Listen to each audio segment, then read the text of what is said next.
पाठ 1 भोजन एवं मानव स्वास्थ्य। आपका जो फर्स्ट लेसन है ये लेसन है आपके 4 मार्क्स का। 4 मार्क्स में डिवाइडेशन किस टाइप से होता है, तो नॉर्मली 1 + 3 या तो 1 नंबर का भोजन से आएगा, 3 नंबर का मानव स्वास्थ्य से आएगा, या 3 नंबर का भोजन से आएगा और 1 नंबर का मानव स्वास्थ्य से। लेकिन नॉर्मली होता क्या है, 1 नंबर का भोजन से आता है, 3 नंबर का मानव स्वास्थ्य से आता है। यानी एक तो आपके आएगा 1 नंबर का क्वेश्चन, एक आएगा 3 नंबर का क्वेश्चन। यानी इस पार्ट से आपके प्रश्न जो आएंगे वो कितने आएंगे, 2 प्रश्न। अब हमने कह दिया कि ये जो पार्ट है आपके 2 पार्ट में बटा हुआ, फर्स्ट के अंदर है भोजन, सेकंड के अंदर है मानव स्वास्थ्य। तो आज हम स्टार्ट करेंगे भोजन के बारे में, फिर हम पढ़ेंगे मानव स्वास्थ्य के बारे में। 4 मार्क्स का चैप्टर है, अच्छे से पढ़ना है, चैप्टर काफी ज्यादा इजी है और 9th क्लास के अंदर आप इस चैप्टर को पढ़ भी चुके हैं, तो पढ़ने में और समझने में ज्यादा प्रॉब्लम्स नहीं आएगी। भोजन, भोजन होता क्या है?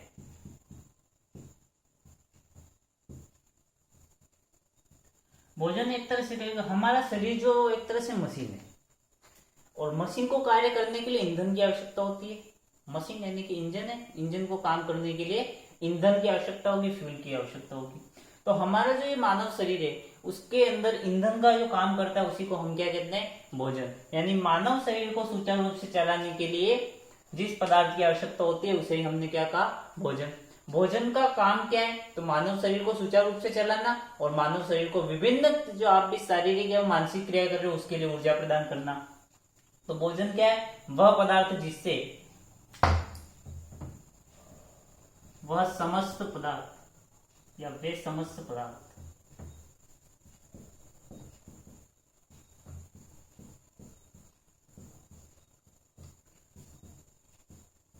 जिनसे शारीरिक एवं मानसिक क्रिया हेतु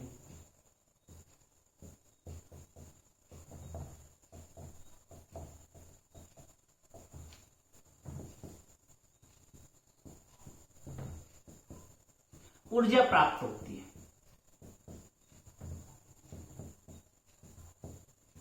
चाहे आप कुछ सोच रहे हो या आप कुछ कर रहे हैं, आप कायिक क्रिया कर रहे हैं, मानसिक क्रिया कर रहे हैं, उसके लिए जो आपको एनर्जी की जरूरत होगी उसी को हमने क्या कहा, भोजन। अब भोजन ग्रहण तो सब करते हैं, तो क्या भोजन ग्रहण करना ही काफी है? हमने कैसा भी भोजन ग्रहण कर लिया, क्या हमें उससे ऊर्जा प्राप्त हो जाएगी? हाँ, ऊर्जा तो प्राप्त हो जाएगी, लेकिन क्या वो हमारे शरीर को सुचारू रूप से, सुचारू ढंग से चलाने के लिए आवश्यक होगा? तो नहीं होगा। तो उसके लिए क्या होता है कि हमें नियमित संतुलित भोजन खाना होता है। तो अब हम देखेंगे कि संतुलित भोजन क्या चीज है। संतुलित भोजन छोटी क्लास में संतुलित आहार नाम भी आता है। 9th क्लास में हमने पढ़ा था संतुलित। संतुलित मतलब कि बैलेंस्ड फूड। आपको जो भोजन खा रहे हो वो एक तरह से बैलेंस होना चाहिए, मतलब कि ना तो उसकी मात्रा ज्यादा होनी चाहिए, ना किसी चीज की मात्रा ज्यादा कम होनी चाहिए। तो वह भोजन जिसमें पोषक तत्वों की मात्रा निश्चित होती है, यानी कि एक निश्चित मात्रा होगी, न कम होगी न ज्यादा होगी, तो ऐसा भोजन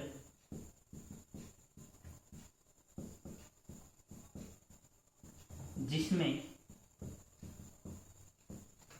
पोषक तत्व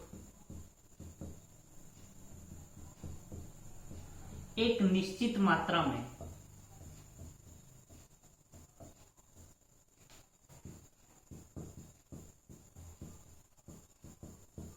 उपस्थित होते हैं,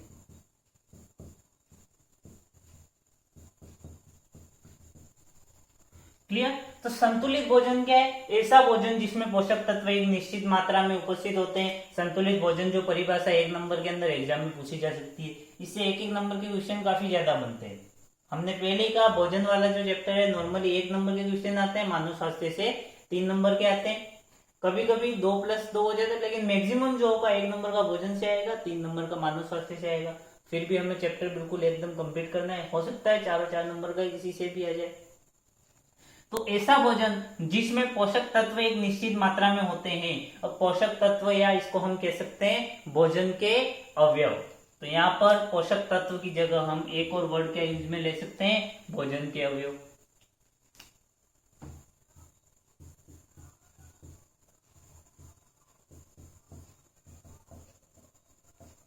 अब यहाँ पे भोजन के अवयव से तात्पर्य क्या है, ना कि धनिया मिर्ची आलू आप कहोगे वो नहीं है। यहाँ पे भोजन के अवयव से मतलब है कि वे पदार्थ जैसे कि कार्बोहाइड्रेट है, प्रोटीन है, विटामिन है, ये सब क्या कहलाएंगे, भोजन के अवयव। तो भोजन के अंदर जो होते हैं मुख्य अवयवों की संख्या होती है 7। तो नेक्स्ट, भोजन के अवयव या हम कह सकते हैं पोषक तत्व। तो पोषक तत्व की संख्या जो होती है वो होती है 7। कितनी होगी, 7। यहाँ पे हमने परिभाषा में एक वर्ड जो लिखा है उसको विशेष ध्यान में रखना है, निश्चित पोषक तत्व है। कहीं कहीं आप परिभाषा लिखते हो तब डायरेक्ट लिख देते हो कि ऐसा भोजन जिसमें पोषक तत्व उपस्थित होते हैं, क्या कहेंगे हम, संतुलित भोजन। तो नहीं, संतुलित भोजन उसे नहीं कहेंगे जिसमें समस्त पोषक तत्व उपस्थित है। तो ऐसा भोजन जिसमें समस्त पोषक तत्व एक निश्चित मात्रा में होते हैं। तो यहाँ पे एक वर्ड और हम जोड़ सकते हैं, समस्त पोषक तत्व। समस्त पोषक तत्व जो होंगे एक निश्चित मात्रा में उपस्थित होंगे, या भोजन के जो अवयव होंगे वो एक निश्चित मात्रा में उपस्थित होंगे, जिसे ही हम क्या कहेंगे, संतुलित भोजन। अब हमने कहा भोजन के अवयव जो होते हैं वो 7 होते हैं। तो 7 कौन कौन से होते हैं, सबसे पहला जो अवयव आता है वो आता है कार्बोहाइड्रेट।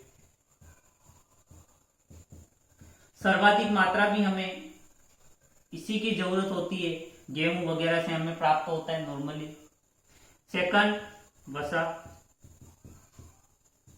Third, vitamin.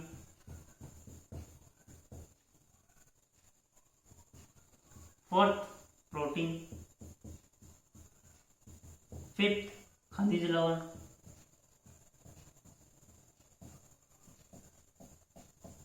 सिक्स्थ, जल। जल को भी हम भोजन में, क्योंकि जल से ही हमें लगभग 80% ऊर्जा या 90% ऊर्जा जो होती है वो जल से ही प्राप्त होती है। जल को भी हम भोजन के एक भाग में, और सेवन जो होता है आपके खाद्य से। ये तो अभी तक जो पढ़ा है वो 9th में पढ़ चुके हैं, और इस साल जो आपके सिलेबस में खाली इतना ही है, लेकिन 9th में पढ़ चुके हैं, इस हिसाब से 10th के अंदर ये पूछा जा सकता है। इसलिए हमने पढ़ा संतुलित भोजन, ऐसा भोजन जिसमें समस्त पोषक तत्व एक निश्चित मात्रा में उपस्थित होते हैं, संतुलित भोजन कहलाएगा। भोजन के अवयव की बात करें तो भोजन के अवयव पोषक तत्व की संख्या होती है 7, कार्बोहाइड्रेट, वसा, विटामिन, प्रोटीन, खनिज लवण, जल एवं खाद्य रेशे। अब इनके क्या कार्य हैं क्या नहीं, वो सब 9th में पढ़ चुके हैं, हमें उस बारे में डिस्कस नहीं करनी है।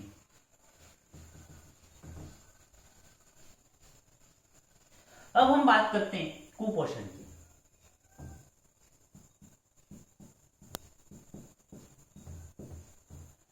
हमने कहा संतुलित भोजन हमारे लिए आवश्यक है। शारीरिक क्रिया, मानसिक क्रिया, किसी भी क्रिया के लिए संतुलित भोजन जो होगा वो आवश्यक होगा, हमें करेगा। अब हमने संतुलित भोजन कहा कि ऐसा भोजन जिसमें समस्त पोषक तत्व एक निश्चित मात्रा में उपस्थित होते हैं। तो जरूरी तो होगा नहीं कि हम परमानेंट, जैसे कि 50 ग्राम कार्बोहाइड्रेट की जरूरत है तो 50 ग्राम ही मिलेंगे। कभी 51 भी हो जाएगा, कभी 49 भी हो जाएगा, कभी होगा ही नहीं, कभी ज्यादा भी हो जाएगा। लेकिन एवरेज जो होना चाहिए वो क्या होना चाहिए, समान होना चाहिए। लेकिन कभी कभी क्या होता है कि हम किसी एक पोषक तत्व का सेवन करते ही नहीं, एक या एक से अधिक पोषक तत्वों का सेवन करते ही नहीं है, तब जो बीमारी हो जाती है उसी को हम क्या कहते हैं, कुपोषण। तो कुपोषण में क्या होगा, एक या अधिक पोषक तत्व की निरंतर कमी। आपने एक दिन प्रोटीन नहीं खाया तो आपको कुपोषण नहीं होगा, 2 दिन नहीं खाया नहीं होगा, लेकिन निरंतर रेगुलर 8, 10 दिन, 15 दिन तक अगर आपको प्रोटीन नहीं मिलता है, या और भी अधिक लंबे समय तक आपको प्रोटीन नहीं मिला तो हो जाएगा कुपोषण, या विटामिन नहीं मिला तो कुपोषण हो जाएगा, कार्बोहाइड्रेट, यानी कोई भी एक या अधिक तत्व जिनकी आपके शरीर में निरंतर कमी हो रही है, क्या कहलाएगा, कुपोषण। तो कुपोषण की हम या असंतुलित भोजन एक बार हम देख लेते हैं।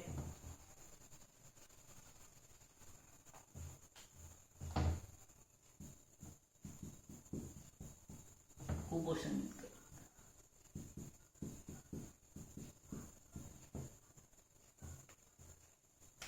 जब भोजन में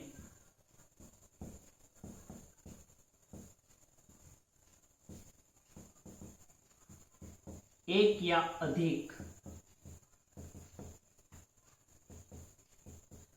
पोषक तत्व की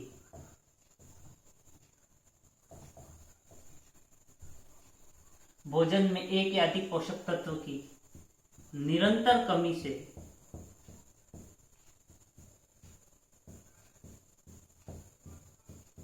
होने वाले रोग को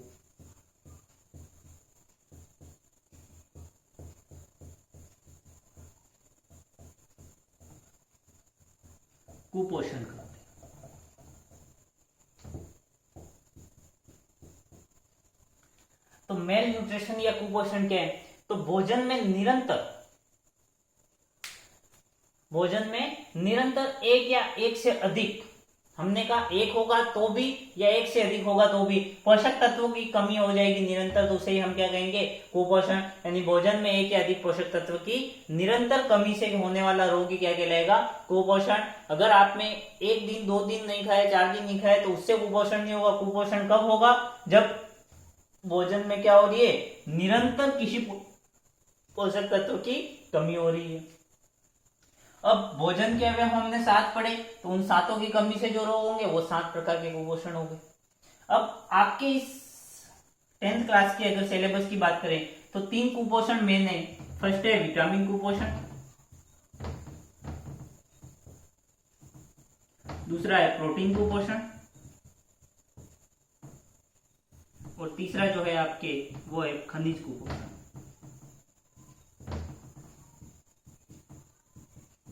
ये 3 कुपोषण आपके मेन है इस सिलेबस के अंदर, और हम इन 3 कुपोषण के बारे में ही पढ़ेंगे। तो अभी हमने फर्स्ट कुपोषण की परिभाषा लिखी, वही परिभाषा हम वापस लिखेंगे, सिर्फ चेंज क्या करेंगे? विटामिन कुपोषण।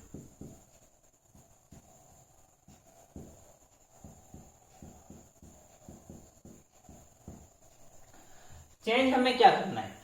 तो विटामिन कुपोषण में हमने कुपोषण की परिभाषा लिखी कि भोजन में निरंतर एक या एक से अधिक पोषक तत्व की कमी, तो वहां पर एक या एक से अधिक पोषक तत्व की कमी को हटा करके हम क्या लेंगे? भोजन में निरंतर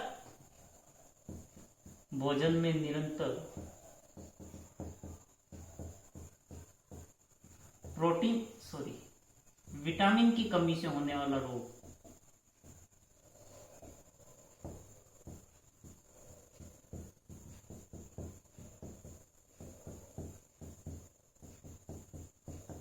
क्या कहलाएगा? विटामिन कुपोषण। तो विटामिन कुपोषण क्या होगा? भोजन में निरंतर विटामिन की कमी से होने वाला रोग क्या कहलाएगा? विटामिन कुपोषण। इसके अंदर जो इंपॉर्टेंट सवाल आपके जो क्वेश्चन आते हैं वो क्या है? तो वो है आपके सारणी 1.1।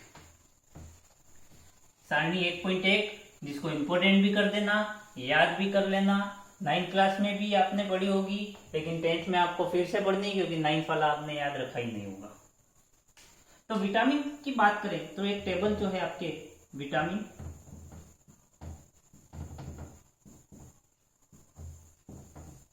उसमें बनाना क्या है आपको? मेन चीज वो देख लीजिए, विटामिन, रासायनिक नाम,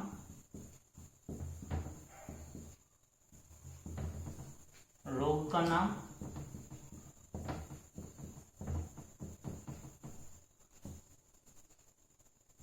और रोग के लक्षण। विटामिन ए रासायनिक नाम होता है रेटिनॉल।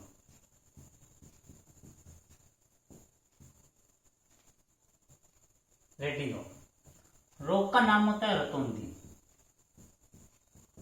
रतौंधी रोग जो होता है, उस रोग के लक्षण क्या है कि इसमें प्रकाश या अंधेरे में जो होता है, या अत्यधिक प्रकाश होगा, अत्यधिक अंधेरा होगा तो ही दिखाए, शाम के समय वगैरह जो होगा वो नहीं दिखाई देगा।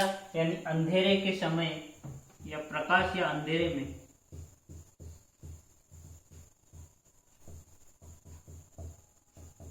कम दिखना।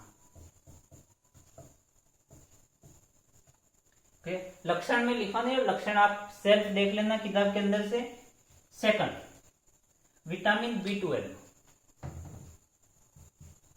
अब ये बुक में गलत छप गया है तो आपको यही पढ़ना है, B12, या इसको हम कह सकते हैं B1। आपके एग्जाम में B12 पूछे तो भी आपको यही लिखना है, B1 पूछे तो भी यही लिखना है। उससे जो रोग होता है उसको हम कहते हैं बेरी।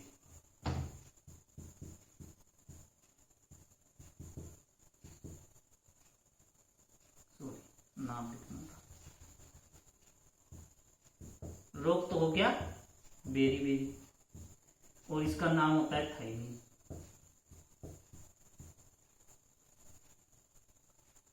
फिर आता है आपके B2, रासायनिक नाम राइबोफ्लेविन।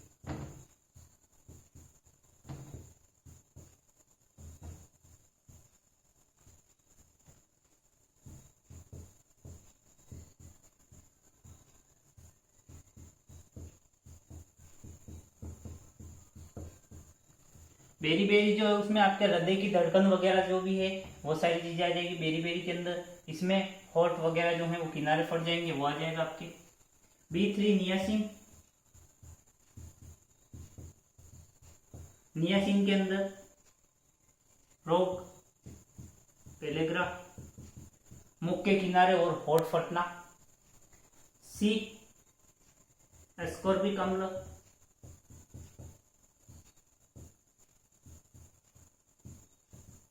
यानी कि ये खट्टे पदार्थों में पाया जाएगा, रोग हो गया इसका स्कर्वी।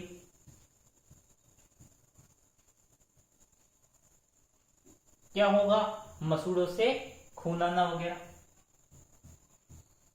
डी कैल्सिफिरॉल, रोग का नाम हो जाएगा रिकेट्स। लक्षण की बात करें तो लक्षण क्या हो जाएगा, पैरों के घुटने जो है वो मुड़ करके पास में आ जाएंगे, यानी जब व्यक्ति चलता है तो दोनों घुटने जो होते हैं वो आपस में टकराते हैं, यानी मेनली हम बात करें तो कैल्शियम की कमी हो जाती है। तो ये जो है आपके सारणी 12.1 उसको इस ढंग से आपको बनाना है। सारणी 1.1 इसको आपको इस ढंग से बनाना है। फर्स्ट आपको विटामिन का नाम विटामिन लिखना है, विटामिन का रासायनिक नाम, रोग का नाम और रोग के लक्षण। रोग के लक्षण आपकी किताब में भी दिए हुए हैं।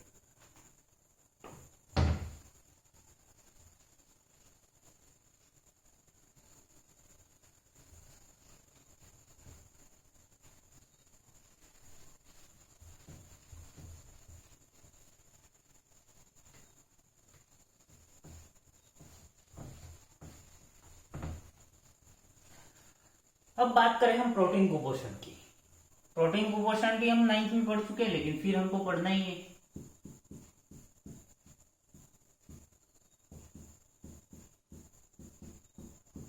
प्रोटीन कुपोषण परिभाषा सेम जो विटामिन कुपोषण की है वही परिभाषा, सिर्फ चेंज किया होगा विटामिन की जगह प्रोटीन, यानी भोजन में निरंतर प्रोटीन की कमी से होने वाला रोग क्या कहलाएगा, प्रोटीन कुपोषण। ये आपको सेल्फ परिभाषा लिख देनी है। क्लियर। अब प्रोटीन कुपोषण जो होता है वो दो प्रकार का होता है। तो प्रकार कितने हो गए, दो। दोनों में डिफरेंट समझ लेते हैं। लक्षण वगैरह वो आपको नोट सेंड कर दिए जाएंगे, उसके अंदर लिखे हुए। फर्स्ट जो है क्वाशियोरकोर रोग, क्वाशियोरकोर रोग। दूसरा जो होता है वो होता है आपके मेरेस्मस।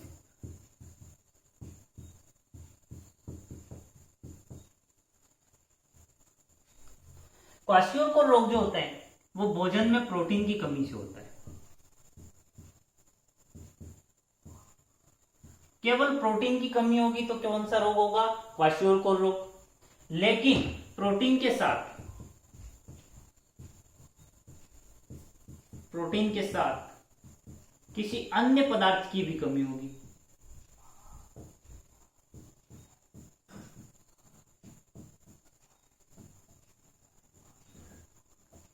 या इसको हम कह सकते हैं कि प्रोटीन के साथ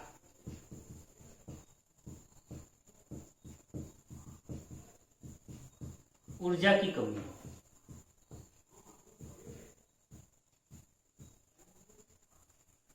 तो क्या हो गया, क्वाशियोरकोर रोग में क्या होगा, सिर्फ प्रोटीन की कमी से अगर रोग हो रहा है तो वो होगा आपके क्वाशियोरकोर रोग। और मेरेस्मस रोग के क्या होगा, प्रोटीन के साथ किसी अन्य पदार्थ की भी कमी होगी, तो उसे हम क्या कहेंगे, क्वाशियोरकोर रोग, सॉरी मेरेस्मस रोग।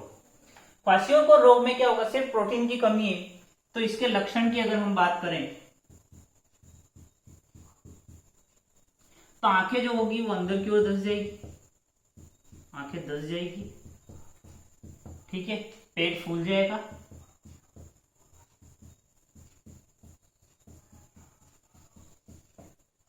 थकान महसूस होगी,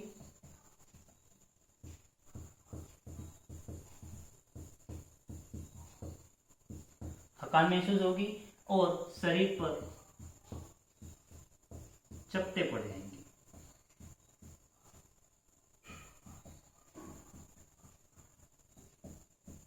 क्लियर। मेरेस्मस रोग की बात करें तो आंखें धंसी जाएगी, लेकिन जो पेट है वो फूलेगा नहीं, जबकि क्या हो जाएगा, शरीर सूख जाएगा। तो इसमें आंखें अंदर की ओर, आंखें क्रांतिहीन होकर मेरेस्मस रोग के लक्षण।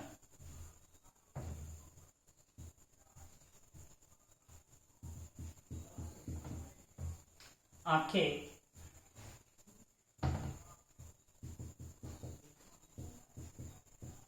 क्रांतिहीन होकर अंदर दर जाएगी।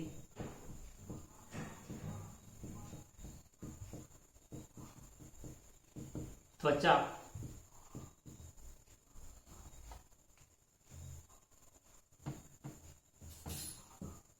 त्वचा पीली, शुष्क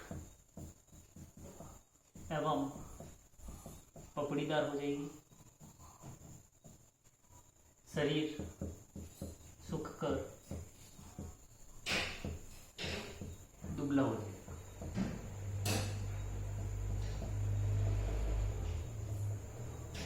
ठीक, तो इस तरह की ये जो भी लक्षण होंगे क्वाशियोकोर मेरेस्मस रोग और भी डिटेल में आपको सेंड कर दी जाएंगे। तो इनके अंदर क्वाशियोकोर रोग और मेरेस्मस रोग में मेन डिफरेंस जो है वो क्या हो गया, क्वाशियोकोर रोग जो है सिर्फ प्रोटीन की कमी जो होता है, मेरेस्मस रोग जो है वो प्रोटीन के साथ किसी अन्य पदार्थ यानी कार्बोहाइड्रेट या वसा भी साथ में कम होगा, इसलिए हम कह सकते हैं कि प्रोटीन के साथ ऊर्जा की भी कमी होगी, तो क्या कहलाएगा, मेरेस्मस रोग।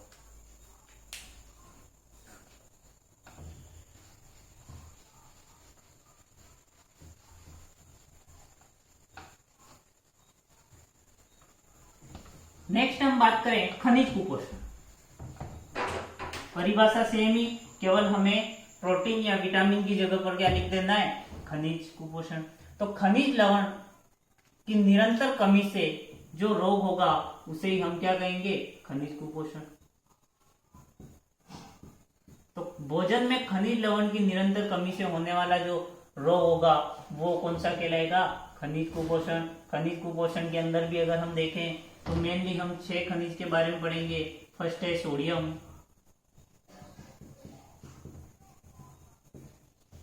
सेकंड है पोटेशियम,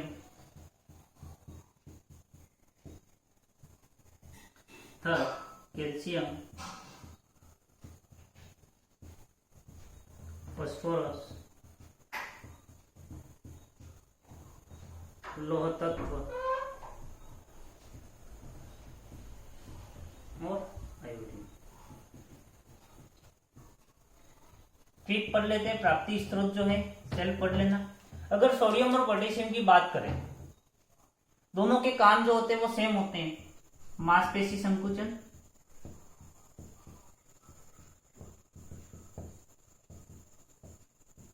हृदय गति, रक्त का प्रवाह, रक्त के प्रवाह के अंदर भी ये जिम्मेदार है, यानी कि CO2 वगैरह के प्रवाह के अंदर भी ये जिम्मेदार है। इसके अलावा तंत्रिकीय संवेग,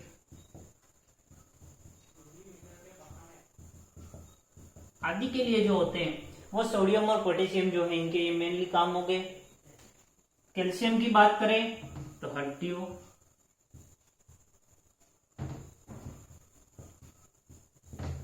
दांतों को विटामिन डी के साथ मिलकर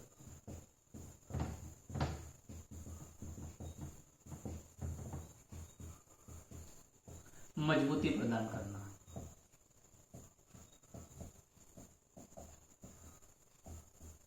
विटामिन डी के साथ में मिलकर के कैल्शियम जो होता है वो हड्डी और दांतों को मजबूत करने का काम करता है। इसलिए आपने देखा हो कि जब भी कोई चोट वगैरह लग जाती है, हड्डी फ्रैक्चर वगैरह हो जाती है या हड्डियां कमजोर हो जाती है, तो डॉक्टर जो होता है वो कैल्शियम की टेबलेट देता है। तो क्यों देता है, क्योंकि कैल्शियम जो है वो हड्डी और दांतों को मजबूत बनाने का काम करती है। फास्फोरस जो है उसका काम क्या है, कैल्शियम के साथ मिलकर दांत व हड्डियां मजबूत करना।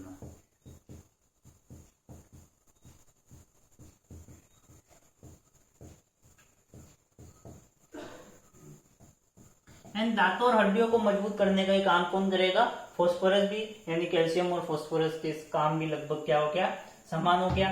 लौह तत्व की बात करें तो लौह तत्व का काम होता है रक्त में हीमोग्लोबिन, हीमोग्लोबिन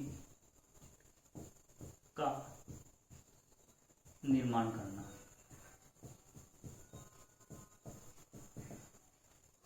रक्त में हीमोग्लोबिन का निर्माण करना किसका काम हो गया, लौह तत्व का। और आयोडीन के अगर काम की बात करें तो आयोडीन जो होता है वो काम करता है थायरोक्सिन हार्मोन का।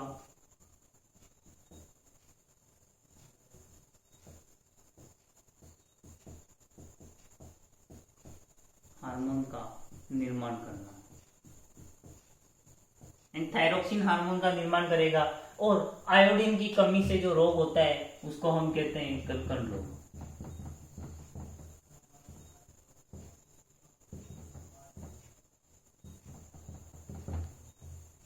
आयोडीन की कमी से रोग जो होगा वो क्या कहलाएगा, गलकंठ।